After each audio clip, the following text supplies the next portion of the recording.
नमस्कार, कार्यक्रम कर्पोरेट टकमा यहाँहरू सबैलाई हार्दिक स्वागत छ। म अनिस्मा बस्नेत।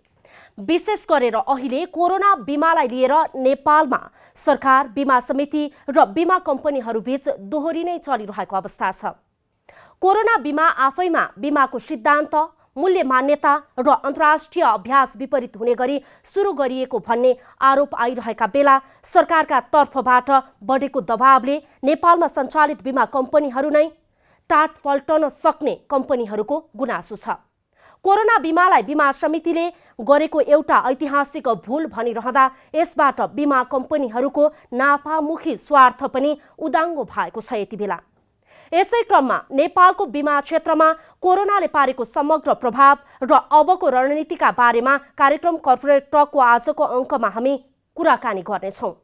यसका लागि हाम्रो स्टुडियोमा यति बेला हुनुहुन्छ अजोड इन्सुरेन्स कम्पनीका सिइओ कुमार बहादुर खत्रीज्यू। उहाँलाई कार्यक्रममा स्वागत गर्नु पूर्व हामी यसै विषयमा केन्द्रित रहेर केही तथ्याङ्कहरू प्रस्तुत गर्नेछौँ।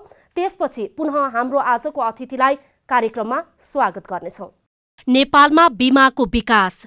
विक्रम सम्वत 2024 साल पुस 1 गते 1 करोडको अधिकतम पुँजीमा राष्ट्रिय बिमा संस्थान प्रालीको स्थापना भएको तथ्याङ्क छ।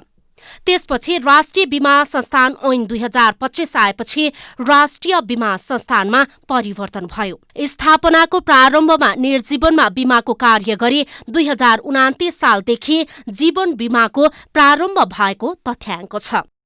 विक्रम सम्वत 2046 साल अगाडि बिमा व्यवसाय गर्ने निजी स्तरका कम्पनीहरूको रूपमा 2044 सालमा national life and general insurance company लिमिटेडको स्थापना भयो। 2046-47 सालमा नेपाल सरकारबाट विभिन्न निर्जीवन तथा जीवन बिमा कम्पनीहरूले बिमा व्यवसाय गर्ने इजाजत पाएको तथ्याङ्क छ।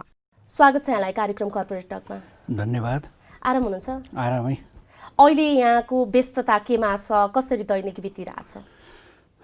व्यस्तता त अब डेफिनेटली अब एउटा इन्सुरेन्सको सिइओ भइसकेपछि इन्सुरेन्सको समग्र अब कामहरू हेर्नुपर्ने हुन्छ होइन। अब त्यसमा पनि अब यो कोरोनाले केही असरहरू गरेको छ, राम्रोसँग कामहरू गर्न पाइएको छैन। त्यसले गर्दा ती कामहरूको साथसाथै अब हामी लास्ट इयरको हिसाब क्लोज गर्दैछौँ। हामी के अरे अब आउने एजिएमको लागि हामी तयारीमा छौँ। यही कुराहरूमै बित्दैछ अहिले। अहिले खासमा यो कोभिड-19 सँगसँगै बिमाको चर्चा पनि निकै छ बजारमा। बिमा भुक्तानी गर्न बिमा कम्पनीहरूले चाहिँ आनाकानी गरिरहेको देखिन्छ भने उता सरकार र अदालतले अल्टिमेटम नै दिइसकेको यो अवस्था छ। खासमा भएको चाहिँ के हो यहाँनिर? कोरोनाको बारेमा अब त्यति बेला पनि हामीले पटक पटक बोल्दै आएको, मिडियामा पनि भन्दै आएको हो होइन। अब यसको इन्सुरेन्स छैन। यो चाहिँ नेपालमा रहेका 20वटा निर्जीवन बिमा कम्पनी प्लस नेपाल सरकारको स्वामित्वमा स्थापित भएको नेपाल पुनर्बिमा कम्पनी, त्यसमाथि बिमा समिति र नेपाल सरकारको समेत सहभागितामा आएको प्रडक्ट हो। यसको कुनै रिइन्सुरेन्सहरू गरेको छैन र तत्कालीन अवस्थामा अब के अरे बिमा क्षेत्रबाट केही गर्न सकिन्छ कि भन्ने मनसायकाले गर्दाखेरि हामी सबै मिलेर अब यो यसले ल्याएको उसले ल्याएको भन्दा पनि सबै बिमा इन्डस्ट्रीले नै लिएर आएको काम हो। एउटा प्रडक्ट हो यो, टेम्पोररी प्रडक्ट हो। यसले चाहिँ अब भोलि भ्याक्सिनहरू आयो भने भोलि यो प्रडक्ट हुन पनि सक्ला अथवा यसको स्वरूप चेन्ज हुन सक्ला होइन। अब पहिले एउटा गरेको थियो, बिचमा आएर त्यसको केही शर्तहरू चेन्ज भएको छ होइन। यो पर्मानेन्ट प्रडक्ट होइन, यो टेम्पोररी प्रडक्ट भएकोले टाइमअनुसार यो चेन्ज हुँदै जाने भन्ने कुरा हो। त्यही अनुसारले लिएर आएको हो र हामीले सोचेको भन्दा अब बिक्री पनि निकै नै भयो।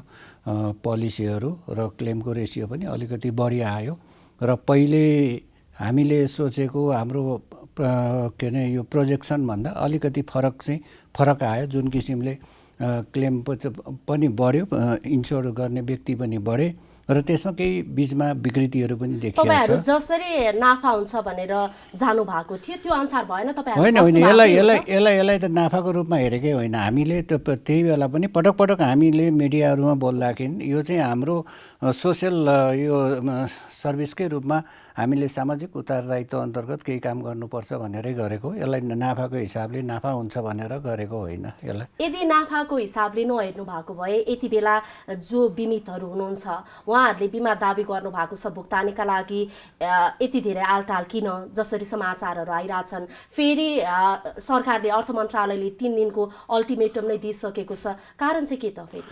होइन, यसमा यस्तो भयो, तपाईँहरू कुनै पनि अब काम गर्ने त मान्छेले गर्ने हो होइन। त्यहाँ अब मान्छे पनि अब लिमिटेड हुन्छ होइन। के अरे एउटा कामको लागि 100औं मान्छे एकैपल्ट व्यवस्थापन गर्न पनि सकिँदैन। तपाईँको 1 महिना 1.5 महिनाको दौरानमा जुन किसिमले क्लेम आयो, जुन रेसियोमा क्लेम आयो, 25-30 हजार क्लेम आयो, त्यो त डेफिनेटली अलिकति टाइम त लाग्छ नै। त्यसमा पनि फेरि डकुमेन्टेसनको पार्टहरू छ, हेर्नुपर्ने छ। अब नेपाल सरकारले नै पनि अब यो कतिपय उसमा चाहिँ हामीले चाहिँ भेरिफिकेसन गर्नुपर्ने भन्ने कुराहरू आएछ होइन। डुप्लिकेट रिपोर्टहरूको कुरा आएछ, यहाँहरूले पनि मिडियामा सुनिराख्नु भएको छ। हुँदा सरकारी हस्पिटलबाट पनि मान्छे पक्राउ परेको छ डुप्लिकेट रिपोर्टहरू दिएर। ती कुराहरूले गर्दा हो। तर अब ठुलो एकैचोटि देखिएको हुनाले मात्रै त्यस्तो देखिएको हो, तर त्यस्तो किसिमको छैन। अहिले 30 हजारको हाराहारीमा मलाई एक्ज्याक्ट डाटाहरू त पुलमा हुन्छ अहिले होइन। हामीसँग डाटा हुँदैन अहिले, पुलबाट गर्ने हो, पुलमा छ। तर पनि मलाई थाहा भएअनुसार करिब 30 हजारको हाराहारीमा आएकोमा 8,000 चान्चुनको कम्प्लिट डकुमेन्ट छ। त्यो लगभग 8,000को चाहिँ क्लेम पेमेन्टको प्रोसेसमा अब 1-2 दिनमा सकिन्छ नै। 6-7 हजार त पेमेन्टै भइसकेको छ। यो जुन ब्लेम छ तपाईहरुलाई लागेको यो दाबी भुक्तानी नगरिदिएको, आलटाल गरेको भन्ने, अब यसलाई लिएर आगामी रणनीति योजनाहरू चाहिँ के छ त? होइन, हाम्रो आलटाल गर्ने भन्ने कुरै हुँदैन। हामीले बिमा गरेको भुक्तानी दिनुपर्छ। यसमा अब कम्पनी मात्रै सहभागी छैन। अब 20 वटा कम्पनी छन्, नेपाल री छ, नेपाल सरकार छ, बिमा समिति छ, सबैको दायित्व छ, सबैले चाहिँ तिर्ने भनेरै गरेको हो होइन। त्यसले गर्दाखेरि नतिर्ने भन्ने कुरै छैन। हामी त सकेसम्म चाँडो तिर्न पायो भने क्लेमको के अरे यो जुन प्रेसर छ, क्लेमको सङ्ख्या छ, त्यो घट्दै जान्छ। त्यसले गर्दा हामी त तिर्ने पक्षमै हो। तर हामीले चाहँदै पनि कतिपय उसमा चाहिँ के छ भने अब नेपालभरिको डाटाहरू आउनुपर्ने, डकुमेन्टहरू आउनुपर्ने, स्क्यान गरेर पठाएको हुन्छ डकुमेन्ट।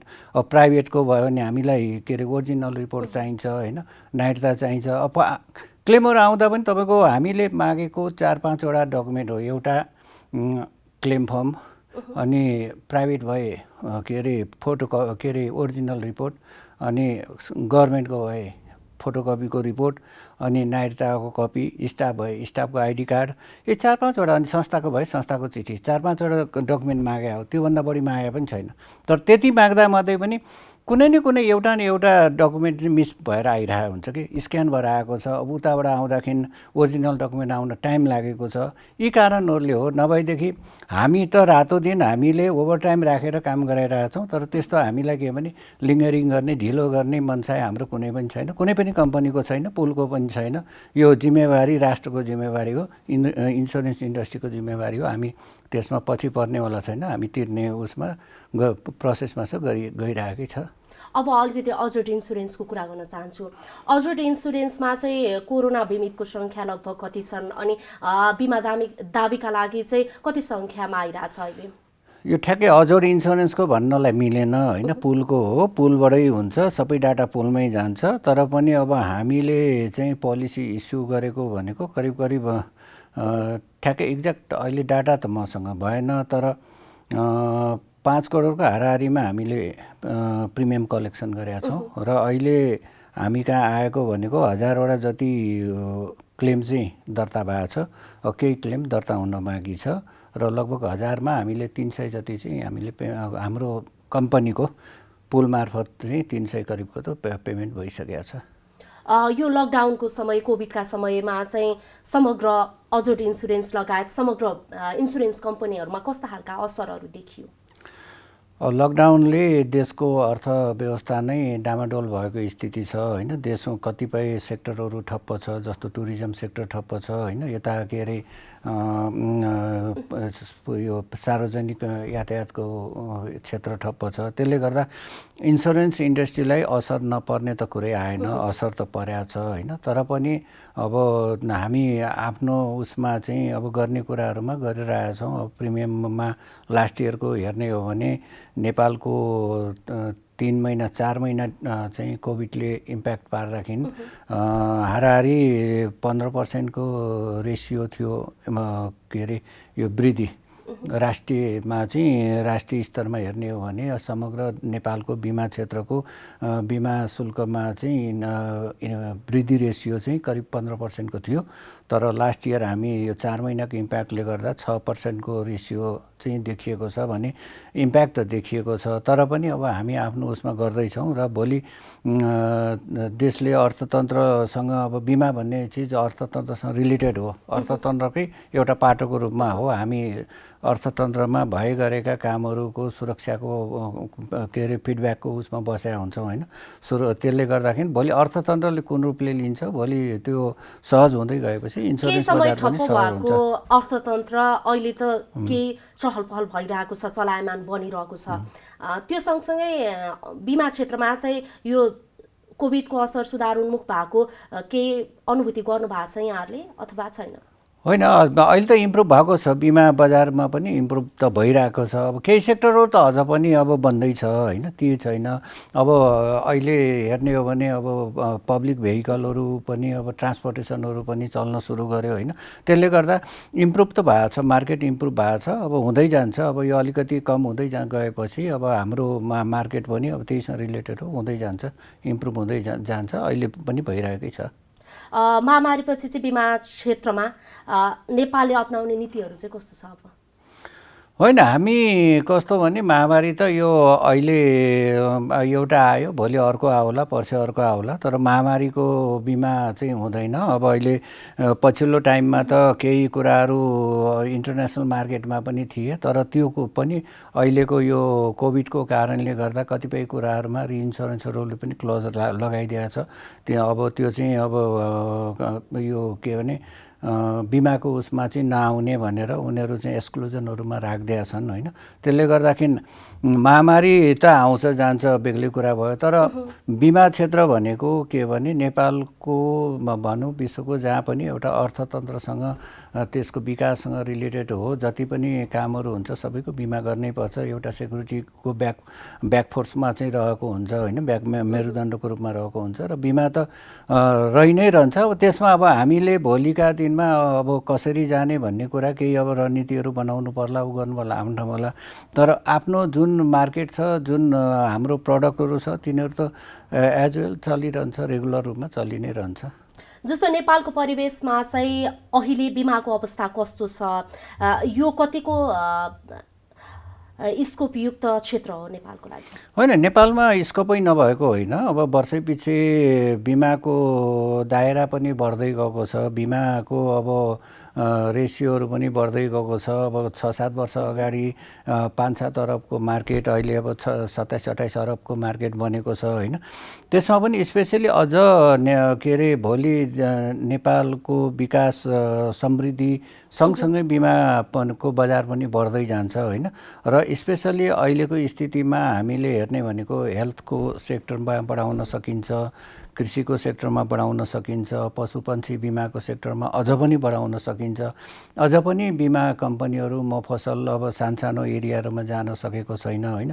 त्यो एरियाहरूमा जाने, अहिले नगर उन्मुखहरू सहर उन्मुख ठाउँहरूमा यदि जाने हो भने बिमा बजार त बढ्ने नै उसमा छ र बढ्छ पनि। जसरी गाउँ गाउँ जाने भन्नुभयो, गाउँ गाउँमा त जान त गइसकेको छ, तर व्यवसाय जसरी विस्तार हुनुपर्ने हो त्यो भएको छ कि छैन त के पाउनु भएको छ? अब एकैचोटि बढ्छ भन्ने छैन। अब के अरे बिस्तारो बढ्दै जान्छ, नबढ्ने होइन। जस्तो हामी पनि अब नयाँ कम्पनी भए पनि हामी पनि अब नगर उन्मुख अब गाउँहरूमा पनि गएको छौँ, सानो सानो ठाउँमा पनि गएका छौँ। जस्तो पूर्वी रुकुम गएका छौँ, बुर्तिबाङ गएका छौँ, पालुङटार गएका छौँ होइन। त्यस्तो ठाउँहरूमा केही समय लिन्छ, तर बजार बिस्तारो डेभलप हुँदै जाने हो, हुन्छ त्यो डेभलप हुन्छ। र भोलिका दिनमा अब हामीलाई के अरे सस्टेन हुने बिजनेसहरू त्यहाँबाट पाउन सकिन्छ। जस्तो तपाईँहरूको नीति चाहिँ के छ त? अब गाउँ गाउँमा गएर व्यवसाय विस्तार गर्ने कसरी आकर्षित गर्न सक्नुहुन्छ जसले बिमा गर्न चाहनुहुन्छ उहाँ? होइन, हामी त के भने अब अहिले गाउँ गाउँमा जानेमा जस्तो के भने नगर उन्मुखहरू सहरहरूको उसमा डेभलप हुँदै गएको, आर्थिक रूपमा चाहिँ विकास गर्दै गएका सानसानो एरियाहरूमा पनि हामी आफ्नो ब्रान्चलाई एक्सपान्सन गर्दै जाँदैछौँ। त्यसपछि भएन हामी कस्टमर सर्भिसको रूपमा एउटा काउन्टरको रूपमा पनि जान्छौँ होइन। र अनि एउटा हामीले एजेन्ट मोबिलाइज गरेर पनि त्यो ठाउँहरूमा हामी जान्छौँ। अब कृषि र पशुपन्छी बिमाको लागि हामीले नेपाल सरकारबाट चाहिँ अब जुन नियुक्त कर्मचारी प्राविधिकहरू हुन्छ उहाँहरूलाई नै अभिकर्ताको रूपमा डेभलप गरेर पनि हामीले काम गरिरहेछौँ। यही नै हो। जस्तो अहिले गाउँ गाउँमा जाने कुरा गरिराख्दा नेपालमा बिमा साक्षरताको अवस्था चाहिँ कस्तो छ त?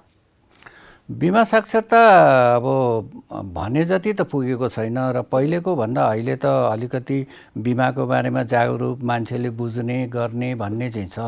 तर पनि अब यही लेभलको के अरे बिमाको उसले चाहिँ शिक्षा बिमाको शिक्षाले पुग्दैन। अझ हामीले गर्नुपर्ने छ, गाउँ गाउँमा जानुपर्नेछ, त्यसको बारेमा चाहिँ हामीले इन्टरेक्सनहरू गर्नुपर्नेछ।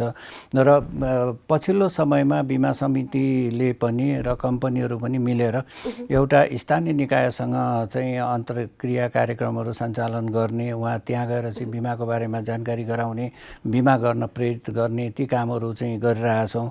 र अहिले बिमा समितिले चाहिँ एउटा नीति पनि लिएको छ, घुम्ती बिमा सुरु गरेको छ होइन। हरेक कम्पनीहरूलाई अनिवार्य त्यो गराउनुलाई लगाएको छ। अब हामीलाई कृषि तथा पशु बिमाको लागि छुट्याइदिएको जिल्लाहरू छ, त्यो जिल्लामा हामी अनिवार्य रूपमा जानुपर्ने छ। हाम्रो चाहिँ पूर्वी रुकुम छ, अनि पर्वत छ, अनि गुल्मी छ, रौतहट छ। ती जिल्लाहरूमा हामी घुम्ती बिमा पनि सुरु गर्छौँ। अब घुम्ती बिमा चाहिँ हामी गाउँ गाउँमा गएर त्यहाँका लोकल मान्छेहरूलाई बिमाको बारेमा जनचेतना गराउने, बिमाको बारेमा जानकारी गराउने र अन द स्पोट हामी पोलिसी इस्यु गर्ने कामहरू गर्छौँ होइन। त्यसरी पनि हामी जाँदैछौँ। त्यो कहिलेबाट सुरु हुन्छ, के छ, कसरी? त्यो कतिपय अब बिमा समितिले निर्देशन ल्याएको त अब करिब झन्डै 1 वर्ष हुन लागिसक्यो होइन। तर अब विविध कारणहरूले अब यो कोभिडको कारणले उसले गर्दाखेरि सकिया छैन र अब केही कम्पनीहरूले सुरु गरिसकेका छन् र हामी पनि यो सेकेन्ड क्वार्टरबाट चाहिँ एक ठाउँ कहीँ गएर सुरु गर्ने उसमा छौँ। हामी पनि सुरु गर्ने उसमा गएका छौँ। नेपालमा बिमा व्यवसाय विस्तार भएको 7 दशक बितिसकेको छ।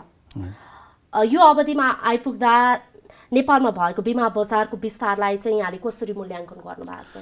7 दशक भए पनि अब नेपालमा बिमाको आधिकारिक सुरुवात भनेको 2004 सालमा नेपाल ब्याङ्कले स्थापना गरेको नेपाल इन्सुरेन्स, अहिलेको नेपाल इन्सुरेन्स, त्यति बेला ट्रान्सपोर्ट के भनेर राखेको थियो, माल चलानी कम्पनी भनेर राखेको थियो, त्यहाँबाट सुरु भएको हो। तर बिचको पिरियडमा त्यस्तै बिमाको बारेमा खासै कामहरू भएनन्। जति काम भयो यो 50 साल पछिबाट, 52 साल पछिबाट जुन निजी क्षेत्रहरू चाहिँ प्रवेश गर्यो त्यसपछि चाहिँ डेभलप भएको हो। र यो लगभग 52-55 पछिबाट हेर्ने यो प्राइभेट सेक्टरको जति पनि बिमा कम्पनीहरू आए त्यसपछि त यो बिमाको उसमा विकास चाहिँ बिमा बजारको विकास, नेपालमा बिमाको विकास प्रचार प्रसार भएकै हो, मान्नै पर्छ। त्यो त अहिले उसमा चाहिँ छ, तर अझ यतिले पुग्दैन। जति लामो इतिहास छ त्यो अनुसारले जसरी अगाडि जानुपर्ने हो त्यो अनुसारले जान सकेको देखिँदैन नि। लामो इतिहास भए पनि तपाईँको 42 सालमा होला एनएलजी प्राइभेट सेक्टरको आएको फर्स्ट, र त्यसपछि 47 कि 52 पछि मात्रै यो प्राइभेट सेक्टरको कम्पनीहरू आएको छ। त्यो कम्पनीहरू आएपछि मात्रै यो बिमाको बजारकोमा बिमा विकासको बारेमा बिमाको बारेमा अलिकति छलफल अलिकति इन्ट्रेक्सन अलिकति त्यो मार्केट एक्सपान्सनको काम त्यसपछि मात्रै भयो। त्योभन्दा अगाडि त खासै त्यो इतिहास हेर्ने मात्रै हो, तर मार्केट त्यस्तो केही पनि थिएन। खालि ब्याङ्कहरूले कम्पलसरी गर्नुपर्ने बिमाहरूलाई मात्रै हो। अनि अझ बिमाको विकासै भएको भनेको त 2066मा होला, यो थर्ड पार्टी नेपाल सरकारले कम्पलसरी गर्यो मोटर बिमामा। त्यसपछि चाहिँ अझ यो बिमाले चाहिँ अलिकति व्यापकता पाएको हो। जस्तो नेपालको बिमा क्षेत्र पनि जुन वित्तीय क्षेत्रहरू छन् त्यसरी अगाडि बढ्नु पर्ने हो, त्यसरी बढ्न सकिरहेको छैनन्। कारण चाहिँ के हो त? पछिल्लो टाइममा त विकास भएको हो, गरे पनि छ, तर पहिले जुन भएन आफ्नो। तर पछिल्लो टाइममा त बिमा ब्याङ्क वित्तीय संस्थाको दाँजोमा त अहिले हामी त्यो उस लेभलमा पुगेका छौँ भन्न नमिल्ला। तर हाम्रो साइडबाट हाम्रो के अरे क्यापेसिटी, हाम्रो जनशक्ति, सबै कुराहरूलाई हेर्ने हो भने पछिल्लो टाइममा त हामीले काम गरेका छौँ र बिमा क्षेत्रको उसमा विकास पनि भएको छ। र यही रफ्तारमा जाने हो भने आगामी केही वर्षपछि त करिब ब्याङ्क वित्तीय संस्था सरह नै पुग्छ। यस्तै जस्तै ब्याङ्क वित्तीय संस्थाहरू जसरी नै बिमा कम्पनीहरू पनि मर्जरमा जानुपर्ने कुराहरू उठिरहेछ, यो चाहिँ कतिको उपयुक्त छ त तपाईँको विचारमा? त्यो त भोलि समयले गर्ला। अहिले तत्काल अब हामीले देखेका छैनौँ। अब भोलि नेपाल सरकारको नीति कस्तो आउँछ त्यो नीतिमा पनि भर पर्ला होइन। अहिले त अब हामीले त्यो अब भर्खर अब अजोडकै हेर्ने हो भने तेस्रो वर्षको रनिङ हो। आर्थिक वर्षले तेस्रो वर्ष कम्प्लिट भयो, पिरियडको हिसाबले हेर्ने तेस्रो वर्ष रनिङमा छ। त्यसले गर्दा यो बारेमा हामीले अहिले सोच्ने बेला त भइसकेको छैन। भोलि अब नियमन निकाय नेपाल सरकारले अब कुन नीति लिन्छ त्यो नीति अनुसारले भोलि अब फोर्स मर्जरमा जाने नै आयो भने त जाला। तर अहिले मैले त इन्सुरेन्स मार्केटमा मर्जरको त्यस्तो खासै अब अहिले छलफल भइरहेको, अब त्यो डिबेट भएको त्यति देखिँदैन। र अहिले त्यो प्रोसेसमा पनि कोही गएको पनि देखिँदैन। जाने कुरा चाहिँ उठिरहेको छ नि त। यो कुरा उठिराख्दा चाहिँ तपाईँ त एउटा बिमा क्षेत्रको विज्ञ हुनुहुन्छ, यो आधारमा चाहिँ अब पुँजी पुर्याउनकै लागि मर्जर चाहिँ उचित हो भन्ने ठान्नुहुन्छ त? पुँजी त अब लगभग अब नेपालमा इस्टाब्लिस भएको कम्पनीहरूको एकाध कुनै बाँकी अब यो सानसभा गर्न बाँकी केही कारणले होला, नभए त प्राय सबै कम्पनीहरूको त पुँजी त पुगिसकेको छ। बिमा समितिले चाहिँ जुन मापदण्ड थियो पुँजी यति चाहिन्छ भन्ने, जनरललाई यति, लाइफलाई यति भनेको छ, त्यो पुगिसकेको छ। अब जस्तो हाम्रै उसमा हेर्ने हो भने हामी 1 अरब पेडअपमा गइसकेका छौँ भने पुँजीकै कारणले चाहिँ मर्जरमा जानुपर्ने स्थिति छैन नेपालको बिमा बजार। भोलि अब नेपाल सरकारको नीति, बिमा समितिको नीति अब कस्तो आउँछ त्यसमा डिपेन्ड गर्ने कुरा हो। भोलि अब जाँदैन भन्न पनि सकिँदैन। अब गयो भने नेपाल सरकारको नीति, बिमा समितिको नियमन निकायको नीतिमा भर पर्ने कुरा भयो। यहाँले अघि पनि भन्नुभयो आर्थिक वर्षले 3 वर्ष भयो अजोड कम्पनी स्थापना भएको। यो समयमा अजोड कम्पनीले कति बिमा शुल्क आर्जन गरेको छ? अजोड कम्पनीको अहिलेको अवस्था कस्तो छ त? यहीँ हामी अब के अरे यो दर्ता त 64 सालमै भएको थियो होइन, लाइसेन्स नपाएर बसिरहेको थियो। अब 75 साल असार 21बाट हामीले कारोबार सुरु गरेका हौँ। त्यति बेला त्यो आर्थिक वर्षमा 8-10 दिन हामीले काम गऱ्यौँ र 2 वर्ष फुल आर्थिक वर्ष चाहिँ हामीले 2टा गऱ्यौँ। त्यसमा फर्स्ट इयरमा हामीले 41-41.5 करोड जतिको बिमा प्रिमियम कलेक्सन गरेका थियौँ। लास्ट इयर हामीले 87 करोड कलेक्सन गरेका थियौँ। र यो आर्थिक वर्षमा हामी पुग्दाखेरि 1 अरब 25 करोडको टार्गेट हो। अहिले हामी लगभग अब 50 करोडको हाराहारीमा कलेक्सन गरिसकेका छौँ यो अहिले आउँदासम्म, आजको दिनसम्म आउँदाखेरि। अन्य इन्सुरेन्स कम्पनी र अजोडमा चाहिँ के डिफरेन्स छ त? अहिले बजार निकै प्रतिस्पर्धी छ होइन, बजार प्रतिस्पर्धी छ त्यो आफ्नो ठाउँमा होला। तर के अरे अब हामी नयाँ भनेर अब अहिले नयाँको स्थितिमा रहेन। अब हामी बिमा शुल्कको हिसाबले हेर्दा पनि हामी 1 अरब क्रस गर्छौँ। अब पेडअपको हिसाबले हेर्ने हो भने हामी 1 अरब पेडअप भइसकेका छ। हामी इन्भेस्टमेन्टको हिसाबले हेर्दा पनि हामी 1 अरब 45 करोड हाम्रो इन्भेस्टमेन्ट भइसकेको छ।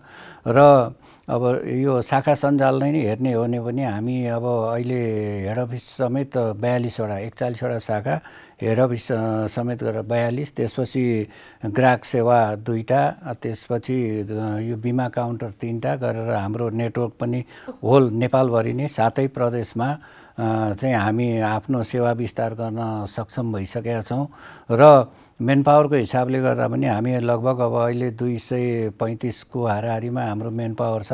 यसले अब एजेन्टहरू हेर्ने हो भने हाम्रो 400-500 को हाराहारीमा अहिले एजेन्टहरू भइसकेका छन्। त्यसले गर्दाखेरि हामी र पुरानो कम्पनीहरूमा खासै त्यस्तो अब तात्विक भिन्नता चाहिँ रहेन होइन। अब अजोडले के गर्छ भन्दाखेरि अजोडलाई अब अहिले छोटो समयमा विश्वास गरिदिनु भएको कारण चाहिँ के छ भनेदेखि हाम्रो टिम भयो होइन। अब मेरो आफ्नो सिइओको हिसाबले मेरो आफ्नो भिजन भयो, मेरो मेहनत र हाम्रो के अरे अब इमान्दारिता भयो, मसँग भएको म्यानेजमेन्ट टिमको कमिटमेन्टको कुरा आयो, अब बोर्डको सहयोगको कुराहरू आयो। त्यसपछि यो कम्पनीको पछाडि को हुनुहुन्छ त संस्थापक सदस्यहरू को हुनुहुन्छ, ती कुराहरूले महत्त्वपूर्ण अर्थ राख्छ र यी सबै कुराहरू चाहिँ पोजिटिभ भएको कारणले गर्दा हामी छोटो समयमा चाहिँ एउटा इस्टाब्लिस कम्पनीको रूपमा स्थापित हुन सकेका छौँ र हामी सकेसम्म के भने 300 अब अहिले बिचमा अलिकति डिस्टर्ब भयो, 365 दिनै हामी सेवा दिन्छौँ, 24 आवर हामी सेवा दिन चाहिँ गर्छौँ र अनि विशेष गरेर छिटो छरितो अनि हामीले टेक्नोलोजीमा आधारित भएर डिजिटल बिमाको लागि हामीले हर प्रयास गर्दैछौँ र दुर्गम ठाउँबाट पनि भोलि के भने एउटा उसबाट चाहिँ अनलाइन पेमेन्ट गरेर त्यहीँबाट चाहिँ अब उसले पोलिसीहरू लिन सक्ने, प्रपोजल फर्महरू भर्न सक्ने कुराहरूमा हामी काम गरिरहेछौँ र सबैभन्दा ठुलो बिमा कम्पनीहरूको चाहिँ ब्याकबोनमा रहने भनेको दाबी भुक्तानी हो र दाबी भुक्तानीमा हामी एकदमै अगाडि छौँ।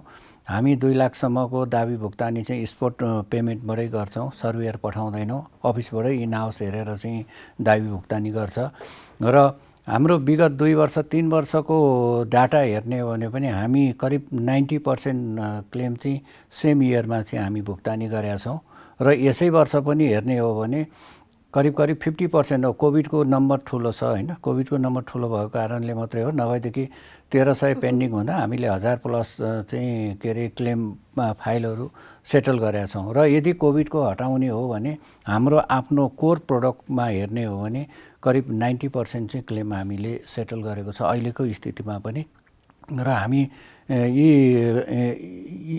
यस्तै कुराहरूले गर्दाखेरि हामी अलिकति अगाडि बढेको र अनि सबैले विश्वास पनि गरिदिनु भएको छ ग्राहकहरूले। अहिले बिमितको नवीकरणको अवस्था चाहिँ कस्तो छ? कोरोनाको कारणले त समस्यामा होला नि होइन?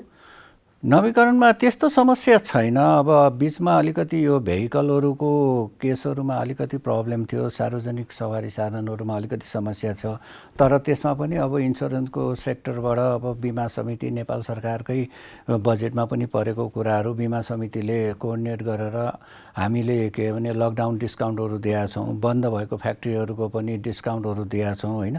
त्यसले गर्दाखेरि त्यो समस्याहरू छैन। केही त अब रिन्यू नभएको होला, तर रिन्यूहरू भइरहेको छ, गरिरहेछ।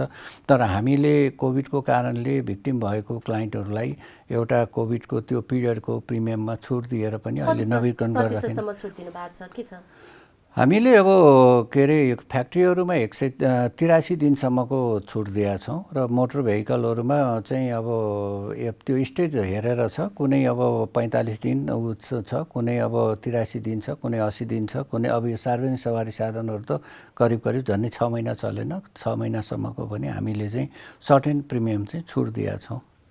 अहिले अब बिमा व्यवसाय पनि अनलाइनमा विस्तार भइसकेको छ, यसमा अनलाइन प्लेटफर्मबाट काम गर्न चाहिँ कतिको सहज छ, अप्ठ्यारो के छ?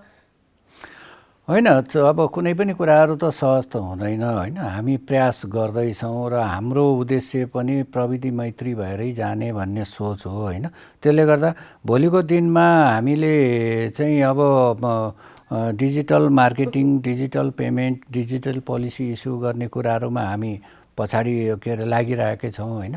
र अहिले पोलिसी इस्युमा त हामी ठ्याक्कै पुगिसकेका छैनौँ केही, तर जस्तो उनीहरूसँग ग्राहकसँग लिने रिक्वायरमेन्टहरू हामी लिन्छौँ। पेमेन्ट चाहिँ डिजिटल पेमेन्ट गर्न सक्छ उसले होइन, उसले चाहिँ इन्क्वायरीहरू गर्न सक्छ, उसले प्रपोजल फर्महरू प्रस्तावहरू हामी कहाँ पठाउन सक्छ र यसलाई अझ हामी अपग्रेड गर्दै जाँदैछौँ। भोलिको दिनमा जस्तो अब गाउँ गाउँमा नै बिमा सेवा विस्तार गर्ने भनिसकेपछि त त्यहाँका जो बिमितहरू हुनुहुन्छ उहाँहरूका लागि त समस्या होला नि त, अनलाइन माध्यमबाट गर्नका लागि के छ त योजना? होइन, समस्या छैन। तर जस्तो एउटा अब के अरे हामीलाई डिटेल उहाँहरूले पठाइदिनु भयो भने अब जस्तो मोटरसाइकलको गर्नु पऱ्यो, घरकै गर्नु पऱ्यो, गाडीकै गर्नु पऱ्यो भने डिटेल उहाँहरूले पठाइदिनुहुन्छ। हामी क्यालकुलेसन गर्छौँ, यति पैसा पर्छ तिम्रो पोलिसीको भन्छौँ। उसले कुनै पनि वालेटबाट आइपिएस कनेक्टबाट पेमेन्ट गर्न सक्छ। पेमेन्ट गरेपछि हामी पोलिसी बनाएर पठाइदिन्छौँ। होइन, अनलाइन पद्धतिमा कसरी जाने भन्ने खालको त समस्या होला नि त आम सर्वसाधारणहरूलाई जसले बिमा गर्नुहुन्छ उहाँहरूलाई त नलेज नहोला नि त। त्यसमा जनचेतना जगाउने काम, अवेरनेस क्रिएट गर्ने काम चाहिँ कसरी गर्नुहुन्छ त तपाईँहरूको? अवेरनेस त अब हामीले के अरे अब विभिन्न माध्यमहरूबाट पनि गरिरहेका छौँ होइन, विज्ञापनबाट गरेका छौँ, उसबाट गरेका छौँ, अब ट्रेनिङहरू हुँदाखेरि त्यहाँ गरेका छौँ, त्यो स्थानीय निकायहरूसँग अन्तर्क्रियाहरू गर्दा त्यहाँ पनि कुराहरू गरेका छौँ होइन। र अब अहिले त अब मोबाइलबाट पनि गर्न सकिन्छ, हाम्रो अब वेबसाइटमा गएर पनि त्यो के अरे सेवा लिन सकिन्छ, मोबाइलबाट सकिन्छ, के अरे यो पेमेन्ट गर्न डिजिटल वालेटहरूबाट गर्न सकिन्छ। त्यस्तो समस्या छैन। उयो अलिकति ह्याबिटको कुराहरू हो, ह्याबिट भोलि हुँदै जाँदाखेरि त्यो समस्या छैन। अहिले कति प्रतिशत चाहिँ अनलाइनबाट पेमेन्ट गर्नुहुन्छ त तपाईँहरूका भएका जो बिमितहरू हुनुहुन्छ उहाँहरूले? अब ठ्याक्कै अहिले यति % भन्ने उसमा त पुगेका छैनौँ, तर अब भर्खर सुरु भएको हो। अलिअलि चाहिँ आकर्षण चाहिँ त्यसमा कस्तो देखिन्छ त? आकर्षण भन्दा पनि अब भोलि त्यसलाई डेभलपमेन्टको रूपमा लैजाने, विकास गर्दै लैजाने हो। हामीले के अरे उनीहरूलाई शिक्षित गर्दै एजुकेट गराउँदै लैजाने हो होइन। ती कुराहरूले गर्दा अब भर्खर सुरुवातको अवस्थामा छ, तर जुन सुरुवातको रूपमा चाहिँ राम्रै देखिएको छ। यो चाहिँ अब भोलिको दिनमा चाहिँ यसले अलिकति राम्रैसँग हामी काम गर्न सक्छौँ भन्ने उसमा चाहिँ छ। डिजिटल अनलाइन पोलिसीहरूको लागि भोलिको दिनमा चाहिँ हामीले त्यसलाई चाहिँ अबको जेनेरेसन त त्यही के अरे डिजिटल उसमै गइसकेको छ होइन।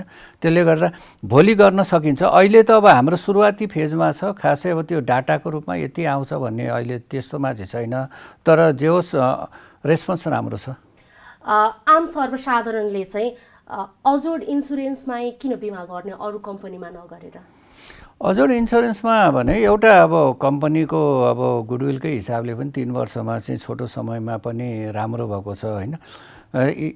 ग्राहकले हेर्ने भनेको के हो भने अब यो कम्पनीको संस्थापक ब्याकअप कस्तो छ होइन, यसको विश्वसनीयता कस्तो छ, त्यहाँ भएको म्यानेजमेन्टको के अरे टिम कस्तो छ होइन, सञ्चालक समितिको सपोर्ट कस्तो छ। कतिपय कम्पनीहरूमा अलिकति कुराहरू क्लियर नभएको कारणले पनि अलि टाइम लाग्ने हुन्छ। तर हामी कहाँ फुल्ली हामी म्यानेजमेन्टको लेभलमा हामीले देखेर हामी नियमसँग हामीले पोलिसीको टर्म कन्डिसन अनुसार गरेको कुराहरूलाई हाम्रो बोर्डले विश्वास गर्छ होइन। हामी अन टाइम सर्भिस दिन सक्छौँ, क्लेम पेमेन्ट अन टाइम गर्न सक्छौँ। एउटा दाबी भुक्तानीमा फ्रड केसहरू देखियो, अब झुटा दाबीहरू देखियो भने त्यसलाई त हामीले त्योभन्दा छिटो छ। हामी तपाईँको डाटै हेर्ने हो भने हामी 90% क्लेम चाहिँ हरेक वर्ष सेटल गरिरहेका छौँ। सर्भिस छिटो सरितो दिइराखेका छौँ भने सबैभन्दा त विश्वास गर्ने त मान्छेले त्यही त हो नि। ग्राहकले विश्वास गर्ने भने, बिमा सेवालाई विश्वास गर्ने भने त्यहीँनिर नै हो। र अनि भोलि के भने यो कम्पनीले चाहिँ क्लेम पर्यो भने तिर्छ भन्ने विश्वास हो होइन। त्यो कुराहरू हाम्रो प्रमोटर जुन ग्रुप छ उहाँहरूको इमेजको कुराहरू भयो, सञ्चालकको इमेज, अब व्यवस्थापनमा बस्ने मान्छेहरूको इमेज, ती कारणले हो। अजोड इन्सुरेन्सले चाहिँ कस्ता कस्ता इन्सुरेन्सहरू गरिरहेछ? हामीले नर्मली अब जनरल इन्सुरेन्सले गर्ने सबै खालको प्रडक्टहरू गरेका छौँ, इन्क्लुडिङ एभिएसन पनि हामीले सुरु गरिसकेका छौँ। र अब हाम्रो नितान्त अरू जस्तो मोटर भइहाल्यो, प्रपर्टी इन्सुरेन्स भयो होइन, त्यसपछि अब यो म्यारिन पोलिसी भयो, सामान इम्पोर्ट एक्सपोर्टमा हुने, अब यो के अरे इन्जिनियरिङ बिमा भयो, मिसलेन्स बिमा भयो, सबै बिमा गरिरहेका छौँ। र एउटा अजोडले सुरु गरेको भनेको रिसेन्टली अस्ति साउनबाट चाहिँ हामीले एउटा अजोड हेल्थ पोलिसी भनेर ल्याएका छौँ। त्यो पोलिसी चाहिँ प्योर हाम्रो पोलिसी हो। एउटा कम्बाइन्ड पोलिसी छ। त्यसमा चाहिँ दुर्घटना बिमा, एउटा परिवार टोटल परिवारको फ्यामिलीको चाहिँ बिमा कभर गर्ने गरेर दुर्घटना बिमा प्लस हेल्थ इन्सुरेन्स प्लस त्यसमा क्रिटिकल तिनटैको कम्बाइन गरेर एउटा प्रडक्ट ल्याएको छौँ। त्यो चाहिँ प्योर अजोडको पोलिसी हो। यो साउनबाट ल्याएको, यसले रेस्पोन्स राम्रै देखिएको छ। त्यसमा पनि अझ यो कोभिडले गर्दा अलिकति डिस्टर्बेन्सहरू भएको छ र हामीलाई आशा छ त्यो प्रडक्ट चाहिँ अलिकति राम्रो हामीले बेच्न सक्छौँ। त्यस्तै भोलिका दिनमा हामीले ग्राहकको रिक्वायरमेन्ट अनुसार भोलि हामीले केही प्रडक्टहरू चाहिँ यो आर्थिक वर्षमा पनि ल्याउँछौँ हामीले आफ्नो कम्पनीको उसमा हेरेर। र अरू चाहिँ नर्मल हामीले जनरल इन्सुरेन्स कम्पनीहरूले गर्ने प्रडक्टहरू जति पनि छन् ती सबै हामीले चाहिँ अनराइट गर्छौँ। यहाँ अब यहाँहरूको नयाँ प्रोजेक्टहरू के आउँदैछन्, पोलिसीहरू के आउँदैछन्, अपकमिङ चाहिँ के छ प्लान योजनाहरू? अपकमिङ त त्यही हो, अब भएको ब्रान्चहरूलाई स्ट्रेन्थ गर्ने, भएको बिजनेसलाई अलिकति स्ट्रेन्थ गर्ने, बलियो बनाउँदै जाने। अब त्यसमा के अरे सुधार गर्नुपर्ने छ भने सुधार गर्दै जाने, दाबी भुक्तानीलाई अलिकति व्यवस्थित अझ सहज छिटो छरितो गर्दै जाने।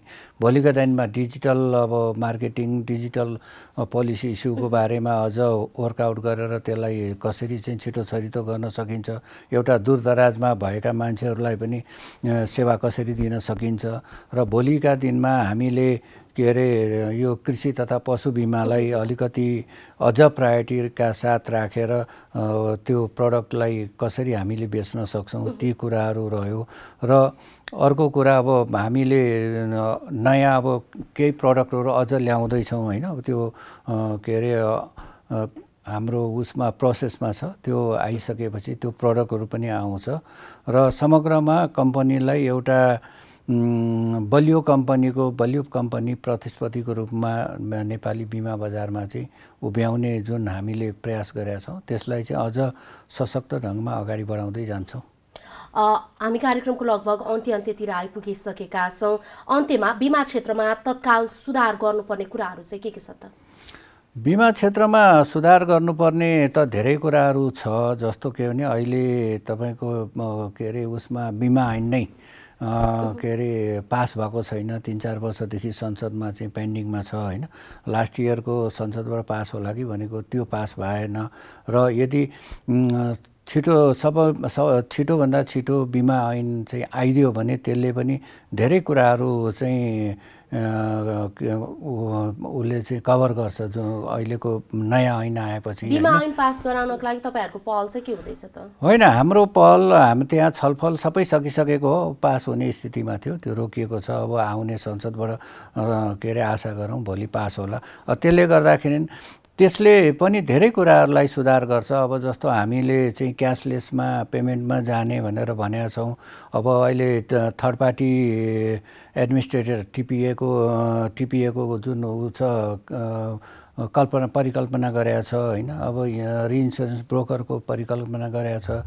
यी कुराहरू आयो भने भोलि हामीले दाबी भुक्तानी, मेडिकलको दाबी भुक्तानी हामी क्यासलेसमा जानलाई सक्छौँ होइन। सिस्टमले काम गर्छ, त्यति बेला सफ्टवेयरले काम गर्छ। हस्पिटलहरूले ट्यारिफ चाहिँ निकाल्नुपर्ने हुन्छ, त्यति बेला चाहिँ विवादरहित ढङ्गले हामी काम गर्न सक्छौँ। र अरू कुरा त सबैभन्दा अहिले आउनुपर्ने चाहिँ बिमा ऐन हो। बिमा ऐन आयो भने धेरै कुराहरू त्यसमा चाहिँ के अरे समाधानमा जान्छ। हस्, यहाँलाई समय र संवादका लागि धेरै धेरै धन्यवाद। Thank you. हवस् त, कार्यक्रम कर्पोरेट टक आजलाई यति नै। जनताद्वारा जनताका लागि प्रसारित जनता टेलिभिजन हेरिरहनुहोस्। नमस्कार।